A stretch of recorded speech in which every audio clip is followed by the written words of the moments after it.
do that, man. Okay.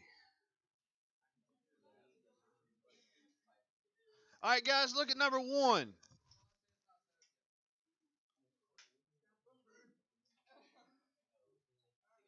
There we go. All right. Let's look at number one. Guys, when you stop talking, we're up here. All right.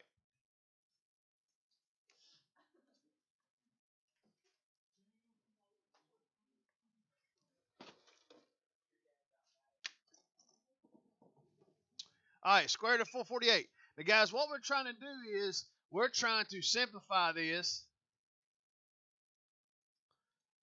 into simplest radical form.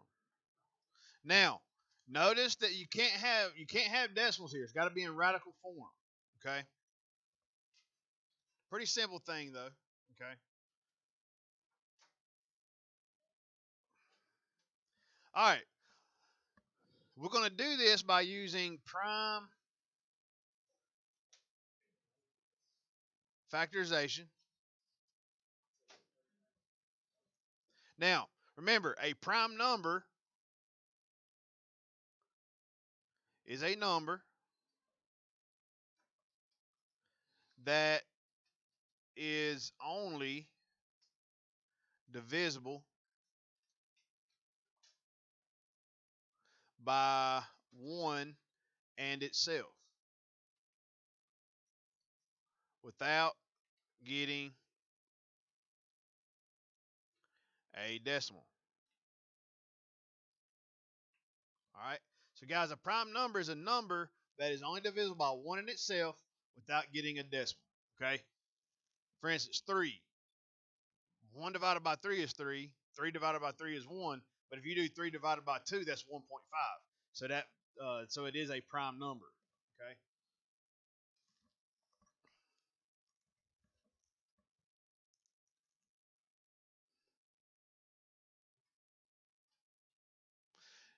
Now let's list out some of the more common prime numbers. You got 1, 2, 3, 5, 7, 11, 13, 17. Let's stop at 19 because more than likely, guys, you're gonna these will take care about anything you need to be taken care of. Now, what our goal is, guys, is when we factor these, the only numbers that needs to be left is numbers that are prime. Okay, that it can only be divisible by 1 in itself. Okay. Now, don't forget, 2, even though it is a factor of a lot of numbers, it is in itself prime. Okay, it's because it's only divisible by 1 in itself without a decimal. Okay. Now, so guys, every even number is divisible by 2. So I'm gonna start with 2 here. All right, now it's 2 and 224. Okay, using a factor tree. Then 2 and 112. Guys, as long as it's divisible by 2, I would keep on dividing by 2. That's what I would do because that makes it a lot easier. Okay, then 2 and 56.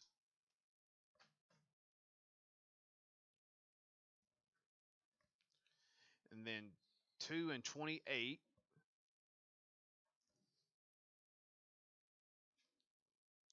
2 and 14. Now, just say for instance you were here. Can I stop? People ask me, well, can I stop right here? You can't, because guys, until you're done with all your numbers that are what considered composite numbers or divisible by more than 1 in itself, you have to keep going. 14, guys, is divisible by 1, 2, and 7, so we got to keep going. Okay, so 2 and 7. Now we have everything in prime factorization. Okay, so now to make things easier, let's list these out. So you got 2 times 2 times 2 times 2 times 2, 2, 3, 4, 5, 6 times 2. That's 6 twos. times 7. Now, what I would do, guys, if it was me, I would do this. I'd get my calculator, and I would, to make sure I'm right, I would multiply all those together and make sure it gives me what I had at the beginning. Good morning. I need Mr. Beggar's homeroom class to go to the seminar room at this time. Mr. Beggar's homeroom class to go to the seminar room.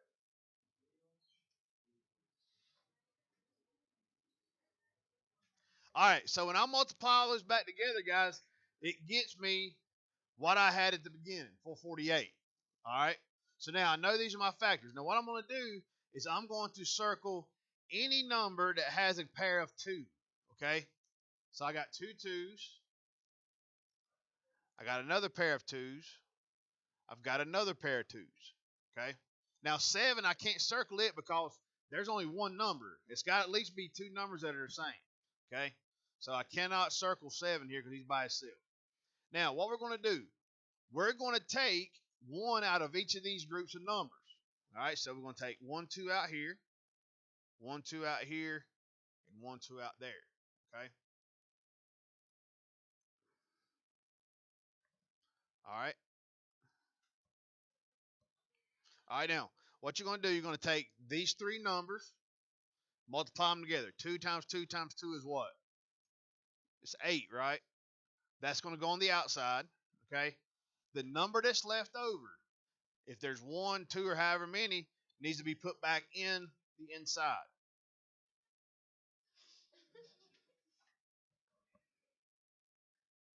I don't know what that was. So, guys, remember, what you do, you take 1 out of each pair of numbers. You get your 8 here. 2 times 2 times 2 is 8. And then the number that's left over that does not have a pair, you put it back underneath. Now, guys, say, for instance, if you had more than one number, you just multiply them back together and put them underneath. But in this case, we only had one number left over. Okay?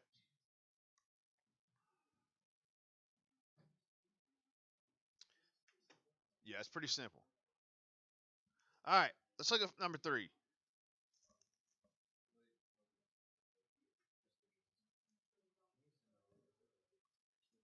Yeah.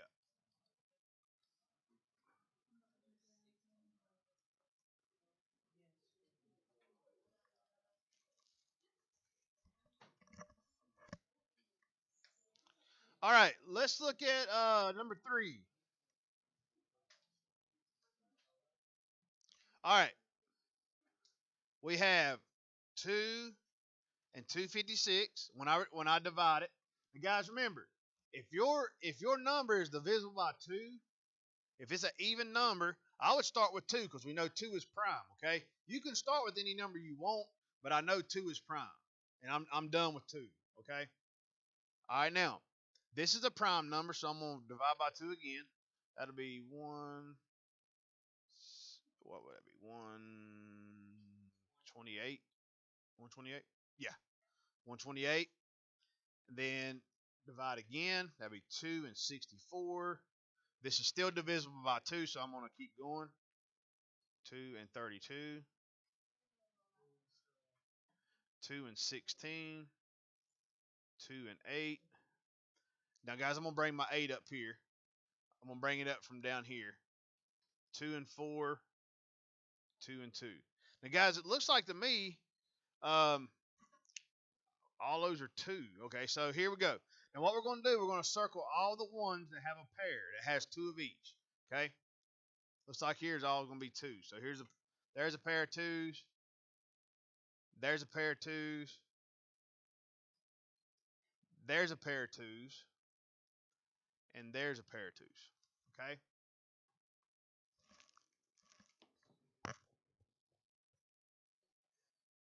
Okay, so what we got, guys, we have a pair. Bring one out of this pair. RJ, shh. I don't care. All right. Now, so what we're going to do, guys, we're going to multiply all these together. So it's going to be 2 times 2 times 2 times 2. Okay. Now, what goes underneath, guys? Well, I don't have a pair. That guy, right? This one right here doesn't have a pair, right? So he's going to go underneath. Okay? Now, multiply these together. 2 times 2 is 4, times 2 is 8, times 2 is 16.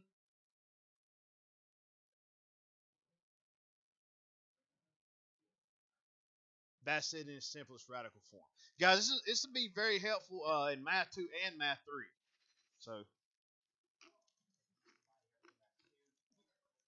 all right.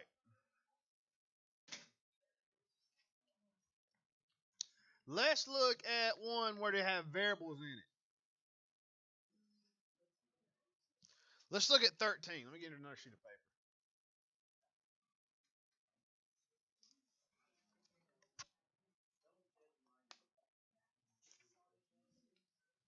Okay, so number 13.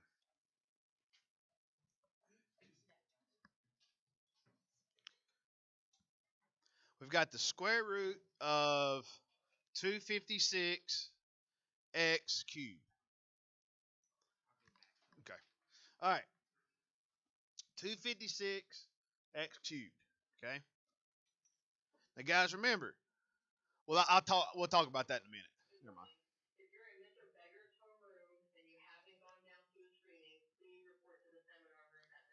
All right. Now, guys, what we're going to do, we're going to take care of this 256 first, okay? So what we're going to do be 2 and 256, 128, 2 and 64, 2 and 32, 2 and 16, 2 and 8, 2 and 4, 2 and 2. All right, now, while we're still breaking it down, let's go ahead and break these x's down. Well, you have x cubed, which is same as x times x times x. X cubed is just multiplying 3 x's together, right? Because remember, when you multiply like base, you add the exponent. 1, 2, 3. So x to the first times x to the first times x to the first is x cubed. Now, remember, we're circling pairs. So here we go. So we got a pair of 2's, another pair of 2's, another pair of 2's, another pair of 2's. Okay? Yes, ma'am. What I do what? Oh, Lord. Okay, so what we need to do is mark this out. Good. I'm glad you caught that. Good. All right, now, I know it didn't look right. Okay, so now, guys, see what we did? I put 256 twice. So let's mark this out. Let me just mark that step out. Okay. Now, 2 and 128. Now, what's going to happen, guys? This 2 and this 2 is going to be a pair. Okay. Because, all right, now, do what? Yes. Now, bring a 2 out here, a 2 out here, a 2 out here. Now, guys, remember, these 2 right here are a pair, so I'm just going to bring out a 2 down here. Remember, that's for these 2 right here, okay? Now, guys, do I have any 2's left over? No. What this means is if you don't have any numbers left over, you're dealing with a perfect square here, okay? 256 is a perfect square. Let's keep going. We'll talk about that in a minute. Now, we're circling pairs of 2. We've got 2 x's here.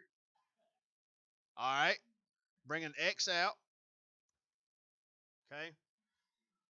So now, let's see what we have. We have 2 times 2 times 2 times 2. Hello. Yeah. Hunter, go ahead and go to the office real quick. All right. And then, guys, we have an x.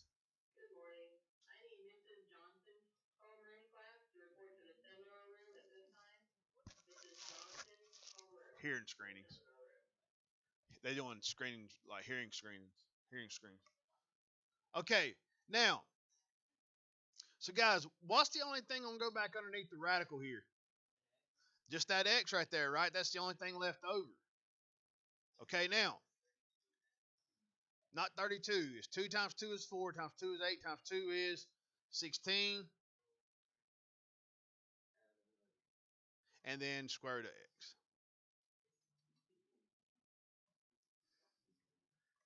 I appreciate you showing me that, Haley. I appreciate you showing me that, 'cause, man, I knew 256 was a perfect square. I was like, we shouldn't have a 2 left over, but I see why now.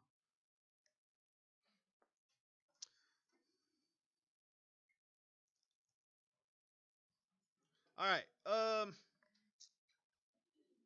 Guys, you want me to do one more, or you want to start on yourself? Number 2?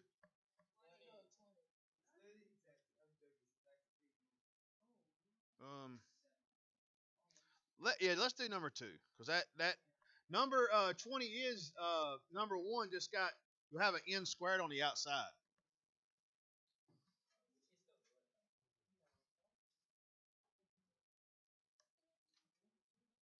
Okay, so 294. Now, guys, we don't have any variables here, so um, breaking it down now, guys. We know this is divisible by 2 because it's 294. It's an even number.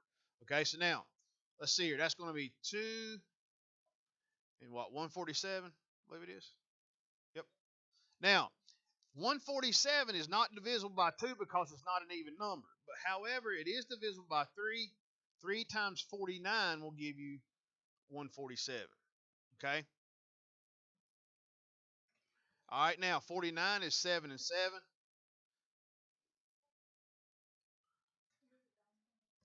Yes. Thank you. So we know that it is. It was 147 was divisible by 3. 3 and 49 gave me that. Now, the only pair I have is these pair of sevens here. Okay. That's going to go on the outside. What's going to go on the inside? But what am I going to do with that 2 and 3? You're going to multiply them. So 7 square roots of 6. And guys, another thing too, let me show you this real quick. Say this is your test and you want to say, make sure, how do I know if I'm right or not? Well, let's do this. Let's go square root of 294 and get a decimal number. That's 17.14. Okay? Now, then you're going to type in your simplified form and see if it's the same exact decimal. Notice it's the same decimal. That is a good way to check and see if you are if the simplified form you got is correct. If the decimals are the same, then more than likely you're exactly right. If those are different, something's wrong. Okay. Everybody good with that? Anybody need any more done? Okay. Yes. Yes.